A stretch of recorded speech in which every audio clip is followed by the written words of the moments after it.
So what happens when you hit the snooze button? You may not make your bed. You may not do your hair the way you want it. You may not pick the right clothes out in the morning time. And I go back to this real quick. Remember how you had a job interview for a job? We've had several of them in our lives. What did you do the night before that job, weeks before the job interview, when you knew you had it? You prepared you had a bowl out for your oatmeal, your cereal, whatever you had in the morning time. Your coffee cup was out. Your clothes were laid out. You studied, you rehearsed, you were ready. You brought your best self. You were going to war with yourself because you wanted that interviewer to see your best self.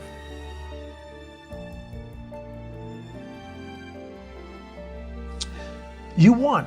You got the job. After a few months in that job, you look around, I got the job.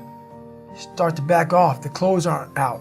You're not ready. You're hitting the snooze button. You don't get up on time anymore. You realize that you can still have this job and not be your best self.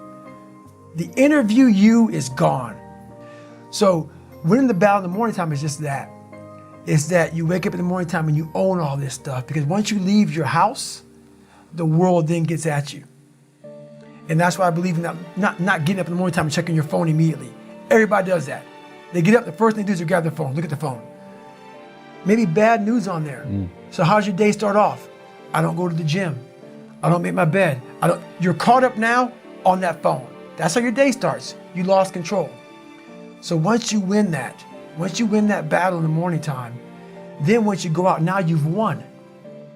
You go outside your house, you may lose your job, you may have a bad hit, but you won something. So you're going into battle having already won something.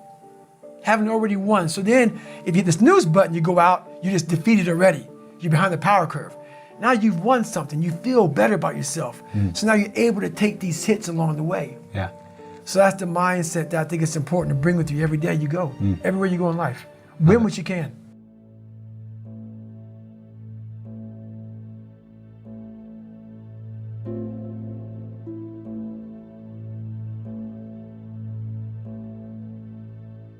When I was 297 pounds and I was fat as hell trying to be a Navy SEAL, the scariest thing in the world to me, even to this day, was that could have been the rest of my life. I thought then I was trying hard. That's the scariest thing in the world. I thought then, 297 pound, working for Ecolab, spraying for cockroaches, making $1,000 a month. I thought that was me at my 100% potential. Come to find out, a few years later, I wasn't anywhere near that. 106 pounds less, graduate Navy SEAL training, went on to do all these other things. Looking back on that was me trying hard. That's why people gotta understand, what is in us, we have no idea until we start trying hard. And I mean really trying hard, where you're obsessed with, hey, this is my new norm. My new norm is that, wow, this isn't always fun. It's not always meant to be fun. And that's when you know you're trying hard.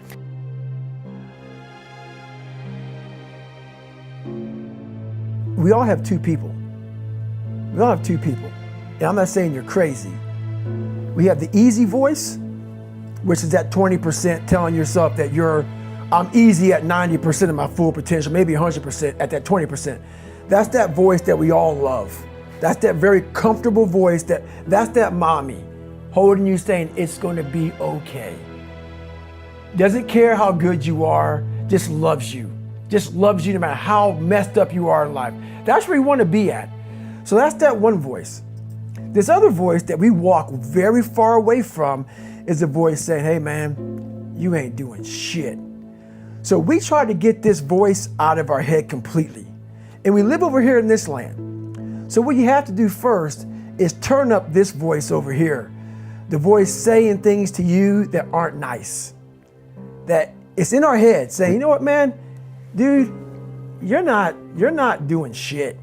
You're not I mean, and it's not putting yourself down. People take this the wrong way in this new society. I'm not saying to put yourself down. I'm saying listen to the truth. And the truth isn't in the 20%. The truth is in this other part of your brain saying, look, man, you're wasting a bunch of percentage here. We have 80 more percent that we're not tapping into, because in this other 80% is suffering, pain, failure, self-doubt, darkness.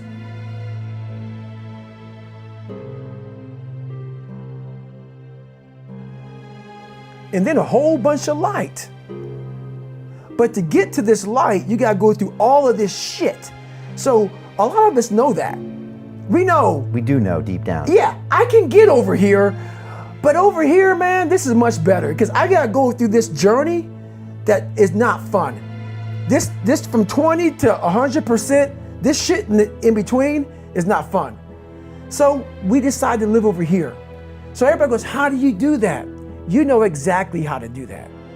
You know exactly, it's not a magic trick. There's nothing I talk about in that book that's a magic trick.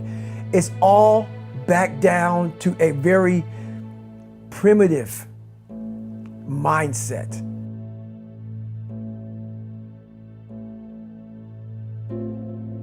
Of we just have to do. It's like breathing. Breathing becomes normal. Like we don't even know that we're doing it. That's how you have to live your life. When that alarm clock goes off at 4 or 5 in the morning, your mind says no. You just say, it's just what we do. It's what we do now. Because to get to where you want to go, the amount of pain involved, I'm not saying physical, I'm not saying you got to break yourself off.